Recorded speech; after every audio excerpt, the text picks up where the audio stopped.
नमस्कार, मैं हूं विक्रम शुक्ला और आप देख रहे हैं साध्वी न्यूज।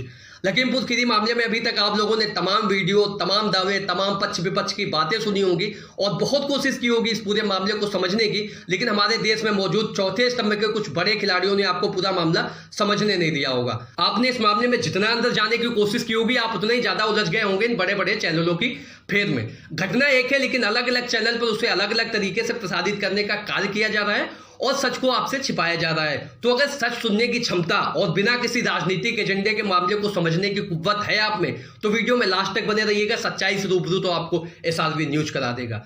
तो ये पूरा मामला शुरू होता है 25 सितंबर को, जब केंद्रीय गृह राज्य मंत्री अजय मिश्रा अपने संसदीय क्षेत्र लखीमपुर खीरी में किसी कार्यक्रम में सम्मिलित होने के लिए आ रहे थे।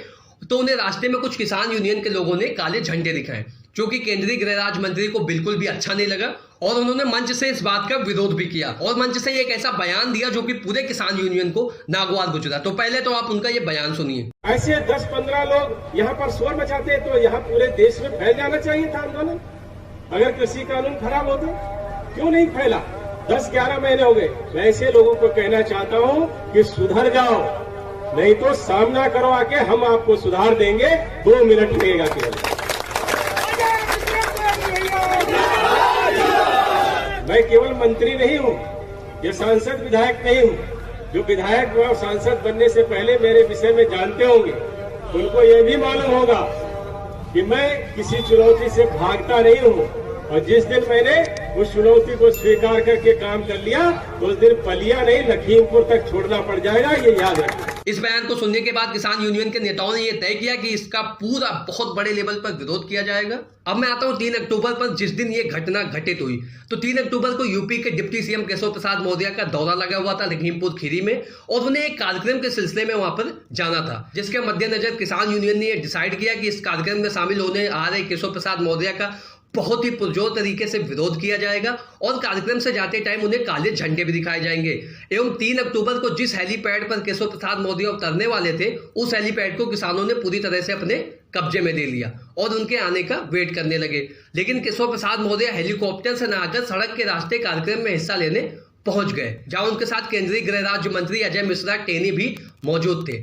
तो रूट बदलकर कार्यक्रम में पहुंचने की वजह से किसानों की पूरी प्लानिंग धरी की धरी रह गई और वहां मौजूद कुछ नेताओं ने उन्हें चुनौती भी दी और ललकारा भी, जो कि पूरी तरह से राजनीति से प्रेरित था। तो अभी तक मैंने आपको इस मामले का पूरा बेस समझाने की कोशिश की, जिससे कि आप मामले को अच्छी तरह से समझ पाए। तो अब मैं आता हूं उस हिंसा पर जो उस हेलीपैड के पास घटित हुई, जिसको किसानों ने अपने कब्जे में ले रखा था और हजारों की संख्या में वहां पर किसान मौजूद थे। तो इस मामले की पहली सच्चाई तो यह है कि जो लोग भी कार्यक्रम में सम्मिलित होने के लिए उस रास्ते से निकल रहे थे, वहां पर मौजूद किसानों के द्वारा उनका कड़ा विरोध किया जा रहा था और उनकी गाड़ियों पर लाठियां भी बरसाई जा रही थी। अब आता हूं दूसरी सच्चाई पर। तो दूसरी सच्चाई यह है कि महिंद्रा थार समेत जब 3 गाड़ियां वहां से निकली, तो महिंद्रा थार ने वहां खड़े किसानों को बुरी तरह से रौंद दिया, जिससे कि 4 किसानों की मौत हो गई। उसके बाद वहां मौजूद किसानों ने अजय मिश्रा के ड्राइवर हरिओम मिश्रा समेत 3 बीजेपी कार्यकर्ताओं की बहुत ही बेरहमी से हत्या कर दी। इसके अलावा इस मामले में एक पत्रकार की भी हत्या हुई है, जो कि पूरे मामले की कवरेज के लिए वहां पर आया हुआ था। अब मैं आता हूं महिंद्रा थार से जुड़े उस मामले पर, जिसमें किसानों की तरफ से आरोप लगाया जा रहा है कि महिंद्रा थार कोई और नहीं बल्कि अजय मिश्रा टेनी के बेटे आशीष मिश्रा चला रहे थे। लेकिन अजय मिश्रा और उनके बेटे आशीष मिश्रा ने इस मामले पर अपनी सफाई पेश करते हुए कहा है कि वह थार आशीष मिश्रा नहीं बल्कि उनका ड्राइवर हरिओम मिश्रा चला रहा था। बहरहाल ये तो जांच का विषय है कि गाड़ी कौन चला रहा था। इस मामले में अभी तक कई गिरफ्तारियां हो चुकी हैं और लगातार काफी लोगों से पूछताछ भी की जा रही है। और अगर यूपी गवर्नमेंट चाहती है कि इस मामले में निष्पक्ष तरीके से जांच हो, तो अजय मिश्रा या तो खुद से इस्तीफा दे दें या फिर उन्हें बर्खास्त कर दिया जाना चाहिए। अब मैं आता हूं उस मुद्दे पर जिसमें कुछ लोग कहते हैं कि वहां मौजूद किसान असली किसान नहीं है, बल्कि वो सभी नकली किसान है। तो ऐसा बिल्कुल भी नहीं है। वहां पर असली किसान भी हैं और एक से एक गरीब किसान भी हैं। तो ये कहना भी गलत है। लेकिन वहां मौजूद सभी प्रदर्शनकारी केवल किसान ही हैं, ये कहना भी गलत है, क्योंकि वहां किसानों की आड़ में बहुत से ऐसे लोग हैं जो कि एक असामाजिक तत्व हैं और राजनीति से प्रेरित हैं। जिस तरह से किसानों को कुचला गया वो भी गलत है, लेकिन किसानों द्वारा जिन बेगुनाहों की बेरहमी से हत्या की गई वो भी गलत है। अब आता हूं इस मुद्दे पर कि किसानों का आंदोलन सही है या गलत।